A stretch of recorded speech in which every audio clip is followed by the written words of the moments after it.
La planète n'en a pas fini avec les événements extrêmes. Ouragans, tornades, sécheresses et inondations devraient s'intensifier. Et il faudra, demain plus encore qu'aujourd'hui, en supporter les coûts et tenter de venir en aide aux victimes. Face à ces enjeux et plus d'un mois après l'accord de Paris sur le climat, tout reste encore à faire pour contenir la hausse des températures et motiver les dirigeants économiques et politiques. Le changement climatique mine les acquis du développement. Si nous n'appliquons pas correctement l'accord de Paris, alors les 16 autres objectifs du développement durable seront sapés. Parmi ces objectifs, éradiquer la faim, la pauvreté, privilégier les énergies propres. Pour le président de la COP21, Laurent Fabius, l'heure n'est pas au laisser-aller.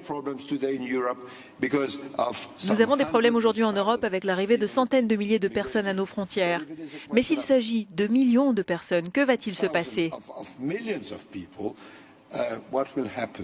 Au final, c'est une question de guerre et de paix, et je pense que l'accord de Paris sur le climat est un pilier majeur de la sécurité, a déclaré le ministre français des Affaires étrangères. Selon le Bureau des Nations Unies pour la réduction des risques de catastrophes, 90% des désastres de ces 20 dernières années sont des catastrophes naturelles liées à la météo.